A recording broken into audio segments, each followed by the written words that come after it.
Bismillah walhamdulillah assalatu wassalamu ala rasulillah wa ala alihi wa sahbihi ajmain. Assalamualaikum warahmatullahi wabarakatuh. Innal hamdalillah nahmaduhu wa nasta'inuhu wa nastaghfiruh wa na'udzu billahi min syururi anfusina wa sayyiati a'malina may yahdihillahu fala mudilla lahu wa may yudlilhu fala hadiya lahu.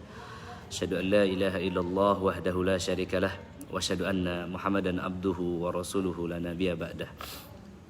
Qala Allah Ta'ala fi kitabihil karim, a'udzu billahi minasy syaithanir rajim. Ya ayyuhalladzina amanu taqullaha haqqa tuqatih wa la tamutunna illa wa antum muslimun. Ya ayyuhan nas ittaqu rabbakumul ladzi khalaqakum min nafsin wahidah wa khalaqa minha zawjaha wa batha minhuma rijalan katsiran wa nisaa'a wa taqullaha alladzi tas'aluna bihi wal arham innallaha kana 'alaikum raqiba.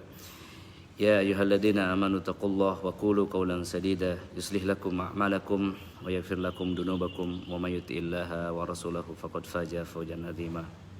Qala Rasulullah sallallahu alaihi wasallam, fa inna asdaqal hadisi kitabullah wa khairal hadi huda Muhammadin sallallahu alaihi wasallam wa sharrul umuri muhdatsatuha wa kullu muhdatsatin bid'ah wa kullu bid'atin dhalalah wa kullu dhalalatin finnar. Alhamdulillahirabbil alamin. Senantiasa kita memuji dan bersyukur kepada Allah Subhanahu wa taala atas berbagai limpahan nikmat dan kasih sayang yang Allah taala berikan kepada kita seluruhnya. Pagi ini hamba-hamba Allah yang dimuliakan, kita bisa menghirup udara segar dimanapun antum berada, ya, di Surabaya, di Sukabumi, di Bengkulu. Alhamdulillah telah terhubung. Ini adalah nikmat Allah Subhanahu wa taala yang sangat besar kepada kita semuanya. Nikmat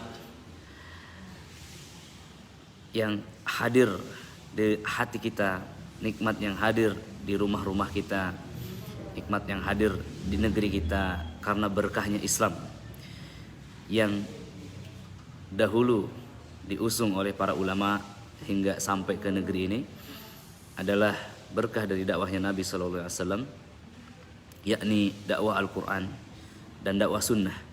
Hamba-hamba Allah yang dimuliakan, salawat dan salam mudah-mudahan senantiasa Allah Ta'ala limpahkan kepada Nabi Sallallahu Alaihi Wasallam yang memegang saham dakwah terbesar di muka bumi ini.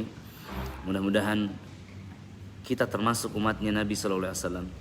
Mudah-mudahan kita termasuk hambanya Allah yang Allah ridho kepada kita dan mendapatkan syafaat dari Nabi Sallallahu Alaihi Wasallam sehingga kita bisa dimudahkan untuk memasuki surganya pada masanya kelak. Amin ya Allah ya Rabbal Alamin. Pagi ini saya live dari rumah rehab De Passo Jakarta Selatan dari kawasan Ragunan. Alhamdulillah memanfaatkan sinyal dan suasana yang luar biasa. Pagi ini kembali saya merasakan kebahagiaan, kembali saya merasakan nikmat dakwah tauhid ini. Hamba Allah, di meja saya ini ada beberapa hadiah luar biasa yang ini sifatnya kekal dan abadi. Ini hadiah dari hamba-hamba Allah yang kemarin hadir di sini. Mereka hadir dengan sejumput masalah dan mereka meletakkan masalah itu di rumah ini. Ya, ini adalah ajimat yang selama ini mereka miliki.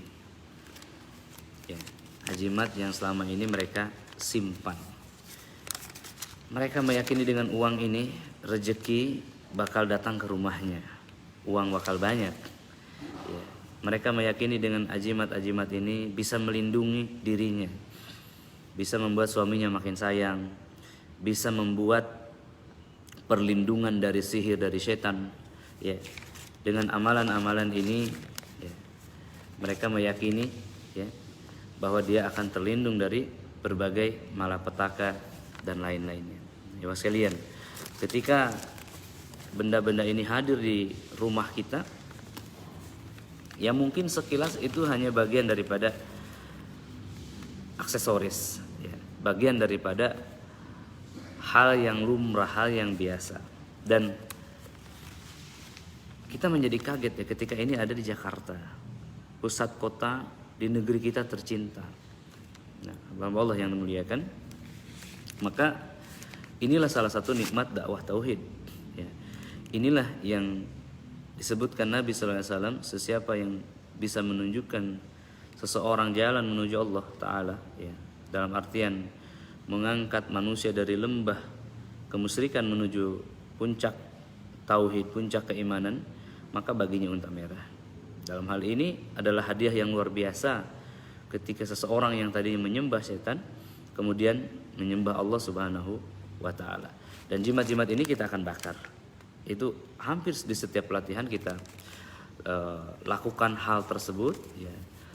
Tujuan utamanya adalah untuk menunjukkan kepada kaum muslimin bahwa selepas ini lepas dari kehidupan kita, maka akan lepas juga kesulitan terbesar. Ya. In details, ya, dalam details kadang ini tidak terbahas. Ya. Maka kemudian saya tambahkan insert live pagi ini. Saya ingin membahas beberapa poin. Yang pertama adalah tentang masalah-masalah musibah, ujian, kesulitan yang hadir di rumah kita itu tidak terlepas daripada dosa yang ada di sana, tidak terlepas daripada maksiat yang sedang terjadi di sana. Maksiat yang kita lakukan itu berpengaruh terhadap kehidupan kita. Sebagai satu example dari beberapa akhwat yang hadir kemarin di sini, akhwat dan ummahat yang hadir di sini, ada seorang ibu mengatakan, "Ustadz, apakah al-hikmah itu syirik?" Ya. Kemudian langsung saya klarifikasi apa yang membuat ibu mengatakan bahwa ahli hikmah itu syirik. Apakah dia memberi ajimat, atau dia memberi amalan, atau bisa menerawang? Beliau mengatakan, iya, dia bisa menerawang. Baik, di sini hamba Allah yang muliakan. Kemudian saya sampaikan, bisa menerawang itu tidak syirik. Bisa membaca pikiran orang, bisa memijat secara otomatis, itu tidak syirik. Syiriknya itu adalah kemampuan yang dia miliki itu menandakan adanya kerjasama. Adanya kerjasama dengan kekuatan batil di luar sana. Maksudnya dalam keadaan normal seorang manusia tidak bisa menerawang hati manusia yang lainnya. Dalam keadaan normal seseorang tidak bisa membaca pikiran manusia yang lainnya. Dalam keadaan fitrah manusia tidak bisa, ya, berinteraksi dengan setan. Maka ketika seseorang itu bisa menerawang, itu adalah gift, betul, bukan dari Allah tapi dari setan, atas kerjasama yang dia miliki antara dirinya dengan setan, baik dirinya ataupun orang tuanya. Baik, kita bagi dua dulu. Kalau dirinya mungkin dia memiliki amalan-amalan. Nah, ibu sekalian, ya, amalan ini yang disebut sebagai amalan yang mengundang kekuatan dari mereka sehingga mereka hadir bersamanya. Ya. Atau ketika seseorang itu memiliki benda-benda semisal ini. Ya. Mungkin orang mengatakan ini rumah jin, bukan jinnya ada di dalam jahitan sana, bukan. Tetapi ketika mereka mengambil ini sebagai akad dari dukun, maka saat itu setan yang ditugaskan dukun itu ikut bersama simbolisasi ini. Ini hanya simbol saja sebenarnya, ya, simbol perdukunan, bahasanya seperti itu. Nah, hamba Allah yang dimuliakan, kita kembali kepada orang yang bisa meramal tadi. Maka saya sampaikan di situ bisa saja orang yang memiliki ramalan ini adalah tidak menyadari bahwa hal itu dari setan. Oke, stop sampai di situ. Lalu kemudian kita break duhur, kemudian kita ada makan siang, ya, dan setelah sholat dan makan siang dilanjut tanya jawab, lalu ruqyah masal. Hamba Allah, ya, kemarin ceritanya. Setelah ruqyah masal habis asar ada sesi lanjutan lebih khusus, lebih dalam lagi. Ibu yang bertanya tentang al-hikmah itu syirik apa tidak, itu kemudian bertanya lagi. Beliau bertanya banyak hal yang intinya kesulitan yang terus-menerus menimpanya. Dan kemudian beliau mengatakan, Ustaz, saya sudah diambang perceraian. Ya, suami saya sudah menyerahkan berkas dan ini 2 minggu lagi sidang. Lalu saya mengernyitkan dahi. Ini yang harusnya menuntut cerai itu adalah seorang wanita kepada suami kalau di persidangan. Ya, kalau laki-laki menjatuhkan talak dia sudah sah. Dalam artian seperti itu. Maka kemudian wanita ini masih agak muda dan dia mengatakan suami saya 52. Oke. Dan di sini kemudian saya menyampaikan perceraian, subhanallah, ya adalah puncak daripada musibah di sebuah rumah. Perceraian adalah puncak musibah di sebuah rumah tangga. Ya. Ini adalah sektor terkecil, ya, kekuatan ketahanan kaum muslimin. Ketika dia bercerai maka goyah di situ. Maka saya menyampaikan ini pasti disebabkan oleh dosa besar yang terjadi sebelum masa itu. Lalu kemudian saya mengatakan, suami tidak akan jajan di luar kalau sudah kenyang di rumah. Orang-orang yang ngemil jajan itu biasanya kurang kenyang atau memang lapar. Dan ibu ini mengangguk. Lalu kemudian beliau mengatakan, saya pernah pergi ke seorang kiai dan mendapatkan jimat. Bukan jimat ini yang dimaksud ya. Ini entah dari peserta yang mana. Baik. Kemudian di sana saya mengatakan, subhanallah, itulah salah satu hal yang menjadikan Allah Ta'ala murka. Dan kemudian pada puncaknya musibah perceraian ini hampir saja terjadi. Dan subhanallah, ternyata yang beliau maksud al-hikmah itu adalah dukun yang memberikan jimat ini, hamba Allah. Dan lalu saya menyampaikan di sini sebuah hadis yang kita ketahui, ya, man ata arafan au kahinan fasaddaqa bima yaqul faqad kafara bima unzila ala Muhammad. Siapa yang mendatangi peramal atau dukun dan meyakini apa yang dia katakan, maka sungguh dia telah kafir, sungguh dia telah kufur, sungguh dia telah mengingkari apa yang diturunkan kepada Muhammad. Apa yang diturunkan kepada Muhammad sallallahu alaihi wasallam adalah Al-Qur'an Al-Karim. Al-Qur'an Al-Karim dan seluruh syariatnya, syariat Islam itu sendiri, hamba Allah. Maka ibu ini lalu kemudian tersadar, oh ya, dahulu pernah mendatangi dukun, kemudian ada setan di dalam dirinya yang membuat dirinya keras, ya, terjadi pertengkaran dengan suami, dan kemudian beliau mengatakan, ini pernikahan saya yang ketiga, suami saya ini yang ketiga dan saya adalah ini yang kedua. Kemudian saya mengatakan, jangan sampai ada pernikahan yang ketiga. Karena kalau ibu bercerai hari ini, maka menikah lagi di hari yang sama, dalam artian di tahun yang sama, sebelum ada perubahan, maka suami yang akan didapat adalah suami yang selevel, suami yang masih dalam kondisi yang seperti saat ini. Jadi untuk apa mencari suami yang baru dengan level ketaatan yang sama seperti sekarang? Bukan ganti suami, tapi perbaiki diri agar suami kemudian menjadi baik. Nah, hamba Allah yang dimuliakan, kembali kepada dakwah tauhid yang dibawa oleh para peruqyah. Dakwah tauhid adalah dakwah yang mulia. Kita mengetahui para asatidz kibar membahas masalah tauhid dari makna, dari segi-segi definitif pemaknaan, dalil-dalil yang jelas, ya, dalam syariat Islam. Dan ruqyah syariah ini adalah dakwah tauhid aplikatif, di mana setelah kita menyampaikan makna-makna ketauhidan, ya, makna-makna penghambaan yang lurus hanya kepada Allah, mereka melihat in contrary, mereka lihat kontradiktifnya dengan hal-hal yang mereka miliki, dan mereka menyerahkan ini, menyerahkan langsung di meja dakwah peruqyah tersebut. Dan ini besar di sisi Allah Subhanahu wa taala. Karena apa? Karena dengan terlepasnya mereka daripada ajimat ini, maka kembalinya jiwa mereka kepada Allah Subhanahu wa taala. Namun ini adalah step yang pertama, ya. Step berikutnya adalah bagaimana mendidik dia untuk bertawakal, dan ini perlu modal, ya. Tawakal itu perlu modal hamba Allah.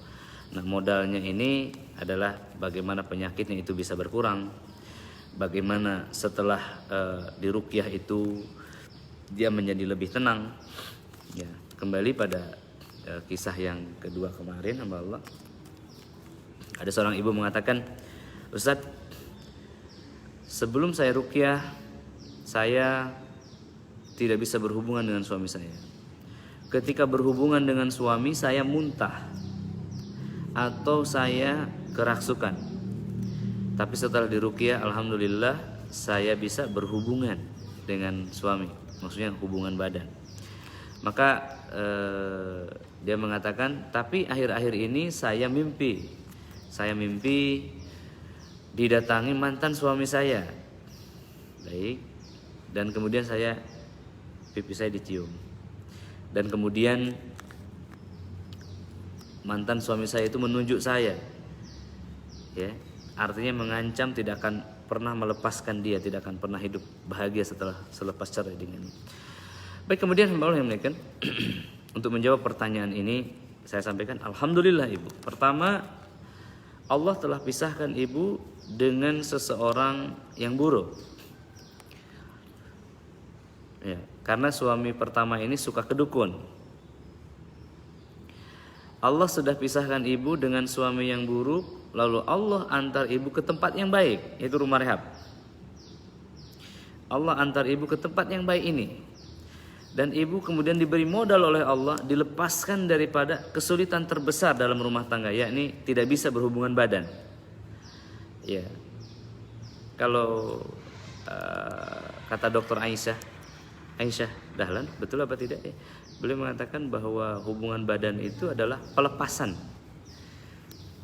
Jadi suami itu perlu itu untuk relaksasi, begitulah bahasanya, untuk melepaskan ketegangan. Hamba Allah yang ya, kembali lagi, itu adalah modal harmonisasi yang Allah berikan agar turun sakinah di rumahnya.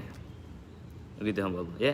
Dan poin pertama ibu telah dapat, modal kedua adalah solusi untuk masalah ibu. Ibu disihir mantan suami dan ibu mengetahui bagaimana membendung sihir itu, bahkan membunuh setan yang ada di dalam diri ibu tersebut.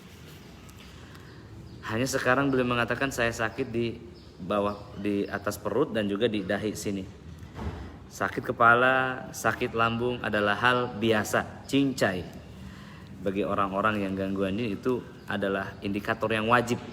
Maknanya setelah setan itu mati, maka sakit lambung, sakit kepala itu akan hilang. Namun yang terbesar adalah rasa syukur kita kepada Allah Ta'ala atas suami yang baru ini, keadaan yang saat ini, dan kemudian bawalah suami ibu ke sini. Nah ini ibu sekalian, saya selak ya, pentingnya rumah rehab sebagai rumah singgah bagi hamba-hamba Allah yang memerlukan. Bisa jadi bagi para peruqyah ini masalah sederhana, tapi bagi kaum muslimin yang tidak paham, mereka pergi ke sana kemari tanpa kepastian, akhirnya dapat ajimat yang kemudian membuat dia semakin sulit kehidupannya. Ya, di situ. Itulah landasan kami membakar ini semua. Bukan kami benci kepada produsen jimat, bukan. Ya. Tetapi kami ingin menghabisi mereka seluruhnya. Kami ingin menghabisi troublemaker di negeri ini hamba Allah. Ya. Mungkin mereka mengatakan ini kan bahasa Arab. Ini dari kaidah-kaidah Islam. Dusta besar hamba Allah. Ya. Yang dibungkus di dalam ruangan merah ini adalah mantra-mantra batin. Ya. Lihat, saya bacakan ya. Bayu pupu, bayu lumpuh, tilap tike, turun hamperu mangka, rurut ku mahaluk mangka hilang ku manusia, mangka taluk hatinya, wong saja enggak kabeh kah saya 13 kali baca. Ini dzikir apa ini? Di belakangnya ada asyhadu alla ilaha illallah wa asyhadu anna muhammadar rasulullah. Mungkin orang awam mengatakan ini jimat tauhid. Subhanallah. Di belakangnya mantra batil. Ini dibaca sekali. Di sini ada astaghfirullahaladzim la ilaha illa huwal hayyul qayyum wa atubu ilaih. Hamba Allah. Ya. Kalau ada kiai yang mengatakan ini adalah jimat putih dari Islam, dusta besar, hamba Allah. Dan bukan masalah dia dapat profit, orang bayar, bukan. Tetapi ketersesatan yang akan terus menerus ya terjadi kepada orang yang disesatkannya itu.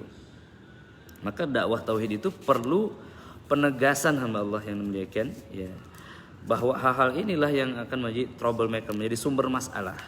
Ya, kita lihat yang ini apa isinya ini, hamba Allah yang muliakan.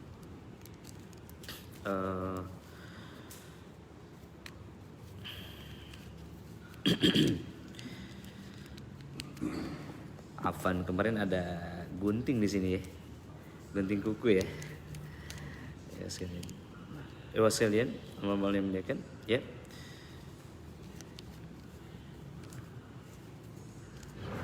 Hamba Allah ya. Baik, ada lagi satu peserta kemarin ya, kita kalian ya. Ada lagi kemarin ada satu peserta. Ya, sebentar dulu ya, kita unboxing dulu nih. Unboxing jimat dulu nih. Ini salah satu sarapan pagi di rumah-rumah rehab kita, unboxing jimat nih tiap pagi. Setiap habis training biasa seperti itu.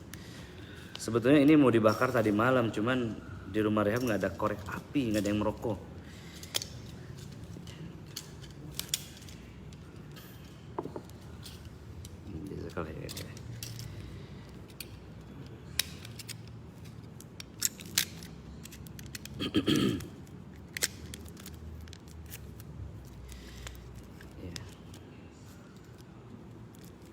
Ya, tadi dari wadahnya ini, teman-teman. Ya, sound familiar yang gini, jimat-jimat begini. Ini dijahit dan pasti dukunnya mewanti-wanti jangan dibuka. Pasti enggak berani buka ya. Ketika kita buka, ya inilah hasilnya. Lihat, kita lihat ya.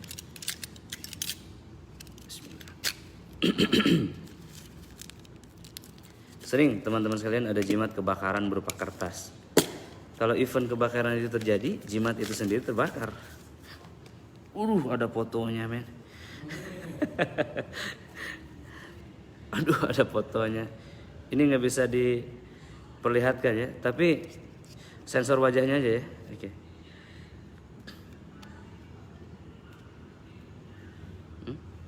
Ya, sensor wajah. Nggak apa-apa kan ya? Oke. Lihat, di dalam jimat ini ada foto sepasang kurang lebih suami istri di dalam jimat ini, teman-teman. Oke.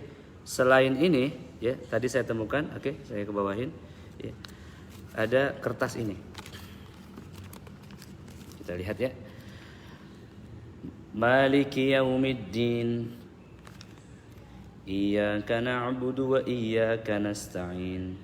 Terus alif mim ha, alif alif alif mim ka. Ya, terus ke bawahnya ini tulisan apa? Alif alif lam ha, dal dal alif lam. Lihat ya, Allah yang meyakin. Ini ada namanya juga, ya. Ini mungkin disebut jimat pengasihan suami istri, mungkin, ya. Ketika mungkin suami selingkuh, istrinya ke dukun, kata dukunnya bawa foto suaminya. Mungkin ya. Subhanallah. Nah, hamba-hamba yang muliakan, ini adalah orang-orang di luar sana. Nah, di luar sana itu mengira seperti inilah cara-cara untuk membuat keluarga harmonis. Tapi akhirnya apa yang terjadi? Perceraian. Jadi kalau seseorang menginginkan seorang wanita yang dia cintai lalu disihirnya, dipeletnya, maka suatu hari setan akan ceraikan pernikahan itu. Kalau seorang wanita pergi ke dukun menanamkan sihir mahaba untuk suami agar mencintai dia, maka suaminya akan membencinya. Kenapa? Setan akan berkhianat kepada manusia. Dan tidak pernah ada kisah setan yang membantu manusia. Kita unboxing jimat yang ke berikutnya. Ya, lihat terus kalian. Ya, lihat sama mirip ya. Oke. Ternyata mudah jadi dukun itu. Tidak terlalu banyak pelajaran yang di baik, ada fotonya lagi. Lihat ya. Ini saya kasih shadow. Baik. Lagi-lagi ini suami istri. Ya. Nah, ini Mas kalian, ya saya balik ya. Ini tidak berhijab, jadi saya tutup total. Ya, saya balik agar tidak bisa di ini. Oke, ya sudah nampak ya. Foto di dalam jimat ini. Intinya isinya apa? Ya, isinya apa hamba Allah? Seperti ini. Ini sudah agak lama, agak lapuk. Ya seperti ini. Ya, jadi datangnya masalah demi masalah di dalam kehidupan kita, di dalam rumah tangga kita, ternyata ada dosa besar di baliknya. Begitu ya. Ada dosa besar di sebalik rumah tersebut yang terjadi. Sulitnya keuangan, ternyata dia mengharapkan uang dengan ajimat dan lain-lain. Maka di dalam dakwah ruqyah syariah atau dakwah tauhid ini, kita alhamdulillah Allah Ta'ala berikan taufik bisa membongkar hal-hal ini dan kemudian memberikan bimbingan kepada mereka bagaimana mereka kembali kepada Allah Subhanahu wa Ta'ala. Satu lagi kisah hamba Allah. Ini judulnya sharing ya, sharing nikmat dakwah itu seperti ini begitu. Ada kenikmatan tersendiri, ada kepuasan tersendiri. Kita di akhir sesi akan bakar ini ya. Yang terakhir kemarin ada seorang ibu dari Fak-Fak, Papua. Ya, beliau mengatakan, Ustadz, saya hadir di training Ustadz 2016 dan 4 tahun ini saya mencari-cari ya, Ustadz Nuruddin, tetapi saya hilang kontak dan saya lupa namanya, jadi dibuat lupa nama saya.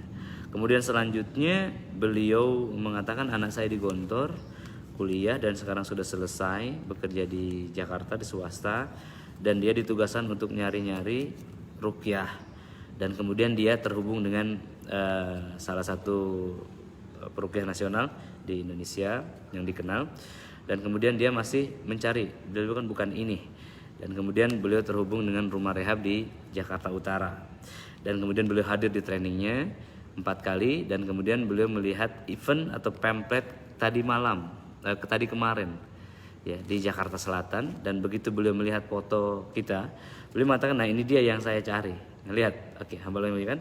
Dia bercerita panjang, seorang wanita dari Papua, beliau berjilbab. Jadi seorang wanita di Papua, ya, berjilbab itu sudah luar biasa, masya Allah, gitu ya. Kita sangat respect pada mereka. Dan beliau mengatakan, alhamdulillah, setelah ikut training di Papua dulu itu kepalanya yang pusing, dadanya sesak itu hilang, dan akhirnya dia mulai mencari-cari lebih dalam lagi tentang ruqyah mandiri. Beliau menemukan terapi Al-Baqarah ya, dan kemudian beliau berupaya menyelesaikan Al-Baqarah namun tidak selesai. Ternyata bisa selesai 3 hari, lalu bisa selesai 2 hari, lalu bisa selesai sehari. Kemudian akhirnya beliau menemukan Az-Zahrawain, Al-Baqarah, Al-Imran ya, beliau bisa selesaikan. Dan dengan hal itu ya beliau alhamdulillah kemarin dipertemukan. Beliau mengatakan itu putra saya di luar Ustaz dan beliau belum mau masuk, tapi beliau sholat di dalam. Saya mengatakan, ibu ingatlah diri ibu pada masa usia 20 tahun ya, bagaimana keadaannya. Itu poin pertama. Poin kedua, ibu di sini sudah hadir sampai ke rumah kami dan putra ibu sudah di pintunya, mudah-mudahan nanti datang lagi dia masuk. Sederhana seperti itu. Dan ini nikmat dakwah tauhid. Padahal ketika pulang dari Papua saya merasa frustasi. Ini orang sana menyimak apa yang saya sampaikan apa tidak, teman-teman? Ya, ternyata setelah pesan itu disebar, ya, menempel di kepala mereka, mereka menyimpan pesan itu dan merekomendasikan yang memperhatikannya.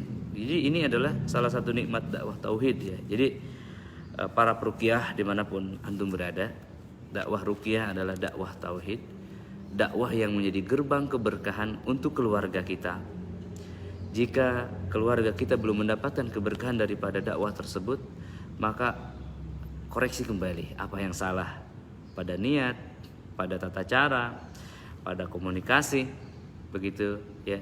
Dan jika rumah rehab atau Anda belum mendapatkan fasilitas daripada dakwah ini, pun harus mengulang kembali tujuan, ya, tujuan akhir daripada dakwah kita ini, dakwah ruqyah syariah ini. Teringat pesan yang luar biasa ketika saya pergi ke Kendari waktu itu. Mungkin para panitia melihatnya hal sederhana. Jadi ikhwas sekalian, ketika saya duduk di meja mau memulai materi itu sudah ada 2 jimat di situ, dan beliau mengatakan ini dari alumni training Ustadz 5 tahun lalu. Masya Allah. Jadi kita belum bicara, jimat sudah ada di situ. Maknanya apa? Kalau mungkin Ustadz Yusuf Mansur, satu contoh saya sebut namanya, saya katakan Yusuf Mansur, terbayang wajahnya kan? Apa yang Anda bayangkan? Anda bayangkan sedekah, ya.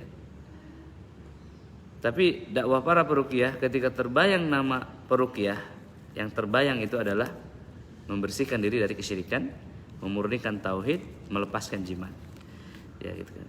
Jangan sampai image yang muncul ketika wajah antum muncul adalah keburukan-keburukan, tarif yang mahal, ya kan, ruqyah yang tidak selesai, rumah rehab yang semerawut. Nah, ibu sekalian, insyaallah dalam waktu dekat ini di Jawa Barat, ya, ini juga undangan penjelasannya insyaallah di grup nanti bagi Rehab Hati Jawa Barat, DKI dan Banten. Insyaallah akan ada silaturahim, tamu kangen dan ruqyah bagi seluruh tim Rehab Hati di Jawa Barat, ya, dari Lebak, dari Banten, dari Jakarta Utara, Jakarta Timur, ya, dari Bogor, dari Sukabumi, dari Nagrak, dari Cianjur, dari Bandung, Marga Asih, Cirebon, Garut, ya, Tasikmalaya, Purwakarta, Karawang, Bekasi, ya, insyaallah, dan juga seluruh rumah rehab yang ada di Jawa Barat. Nanti kita akan adakan event, ya, khusus untuk trainer ruqyah di Jawa Barat, berkumpul nanti di rumah ini, di rumah rehab De Paso. Untuk apa? Ada beberapa poin yang ingin saya sampaikan. Pertama adalah bagaimana manajerial rumah rehab agar dia dapat grade A. Grade A itu memiliki 7 divisi, ya. Divisi ruqyah, divisi media, divisi usaha, sosial, tahfidz dan muslimah. Tapi tidak hanya logo yang berderet-deret itu, ya. Harus ada person in charge di dalamnya, dan juga ada kader-kader yang bisa diandalkan, yang memahami konteks dan konsep dakwah kita ini. Dan kemudian akan dijelaskan juga SOP new normal, bagaimana nih ketika kita mengadakan event bertabrakan dengan peraturan pemerintah seperti itu, misalkan okupansi 50%, adanya hand sanitizer, adanya hand glove, adanya face shield, kemudian posisi duduk, physical distancing, kemudian juga durasi yang kita tidak bisa sehari penuh. Bagaimana nanti materi Rehab Hati ini, ikhwas sekalian, bagi antum yang hadir dan menyimak pagi ini, bagaimana nanti materi Rehab Hati ini dipecah-pecah. Jadi mungkin dalam 3 jam itu kita membahas poin per poin. Misalkan jin nasab, memutus siklus jin nasab, sumber jin nasab, pembatasan usia untuk jin nasab, ya kan, seperti itu ya Bang. Kemudian juga poin berikutnya misalkan mukjizat Al-Quran, itu satu pertemuan, ya, bagaimana Al-Quran bekerja, bagaimana melakukan ruqyah yang powerful, bagaimana Al-Quran itu masuk, penghalang apa saja yang bisa menghalangnya. Kemudian poin berikutnya, bisakah kita membahas sihir, ya, sihir dan problematikanya. Kemudian berikutnya kita membahas ruqyah mandiri. Ini saya sedang akan susun slide-nya. Jadi dari 300 slide itu kita akan bagi beberapa tema yang bisa dibawakan 3 jam. Begitu, 3 jam. Kemudian di situ ada diskusi, ada ruqyah, ya. Jadi tadi ya ada SOP new normal bagaimana meruqyahnya, kemudian juga training 3 jam, ya. Kemudian juga temu kangen lah tentunya. Temu kangen, silaturahim dan ruqyah. Ini saya melihat di Rehbati Jakarta Selatan ini memang role model banget gitu ya. Ruangannya luas, ada space ya untuk trainingnya, ada space untuk tamu-tamu ya, dan apa namanya semuanya lengkap ya. Kita sambil jalan-jalan deh ya teman-teman sekalian. Oke.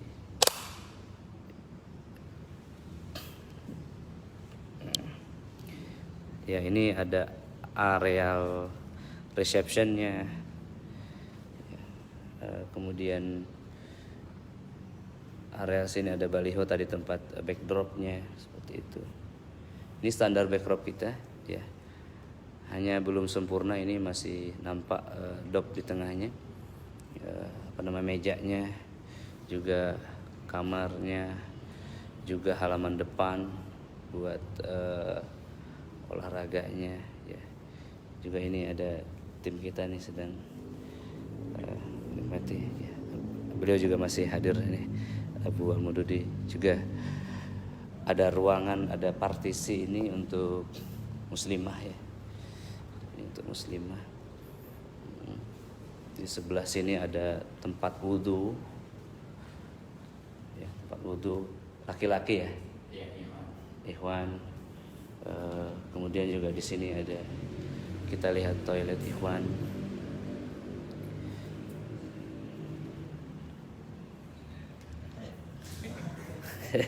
Ada Om Robi juga lagi nyimak dirinya.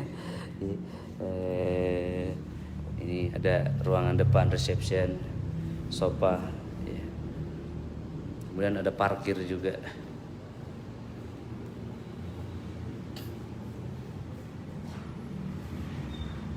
Parkir yang luas. Nah, sekali lagi aset rumah ini 20M, hamba Allah ya.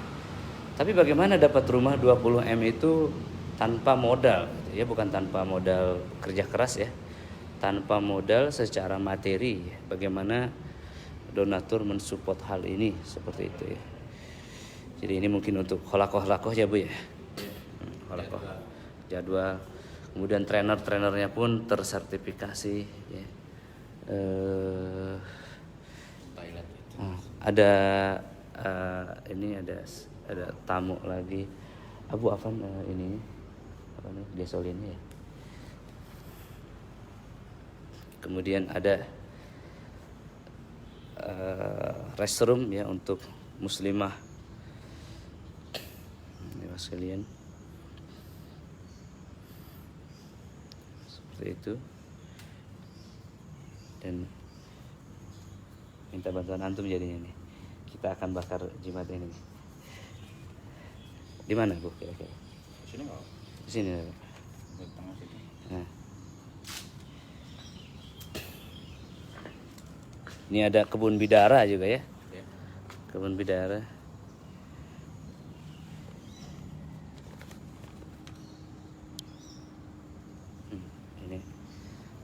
Pagi ini kita akan burn them all. Kita akan bakar ya jimat ini. Oke. Sini Pak. Apa Pak? Apa Pak ya? Dari sapu. Oke. Nah ya sekalian. Jadi apa Pak? Pada sini.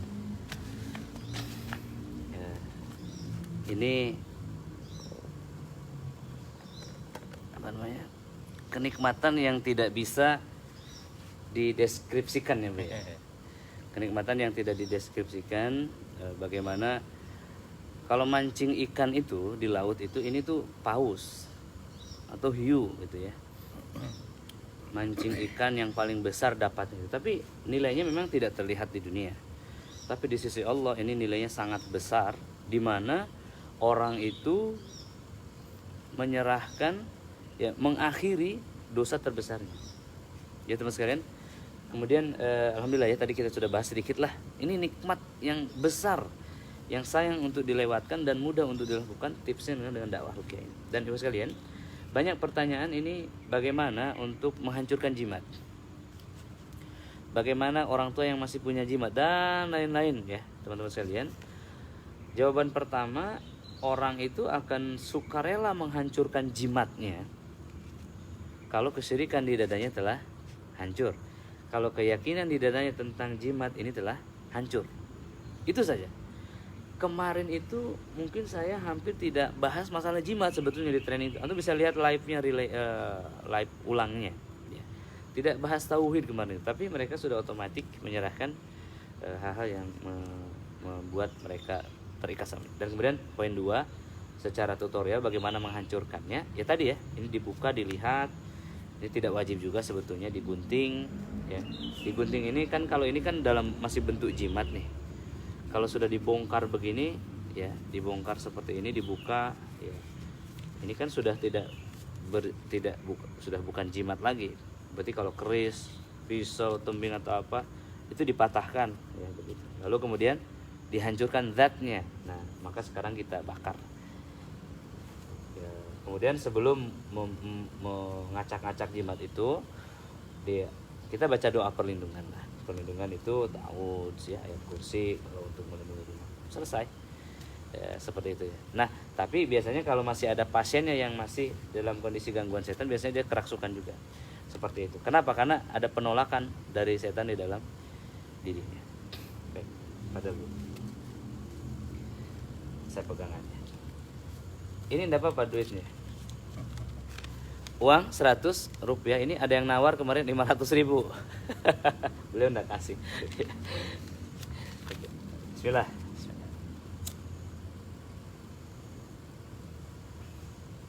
Ya. Jimat ini benda mati, enggak bisa berontak, rasanya. Ketika dibakar itu enggak bisa berontak.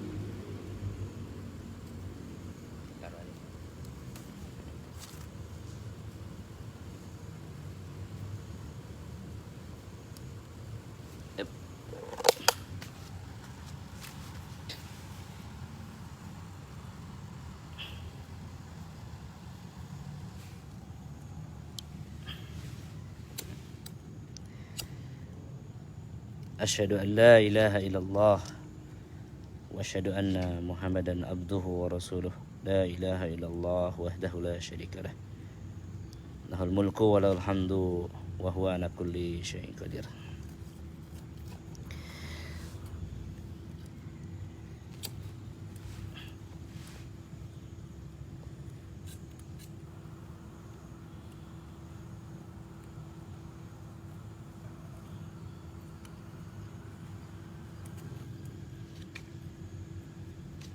Ya, fotonya juga dibakar.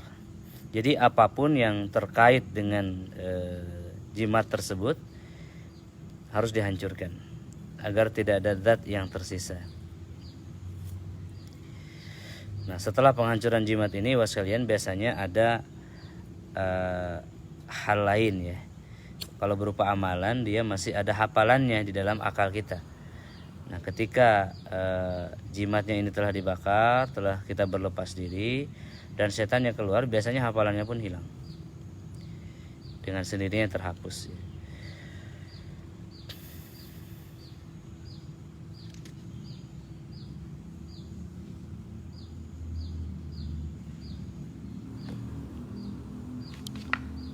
Jazakallah Bu.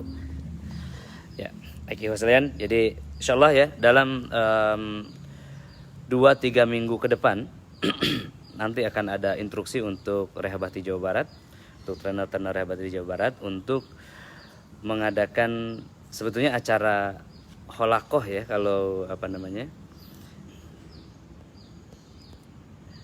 apa Ya sebetulnya kita di Rehabati Pusat punya holakoh bulanan, dan di Jawa Barat ini punya pertemuan per 3 bulanan.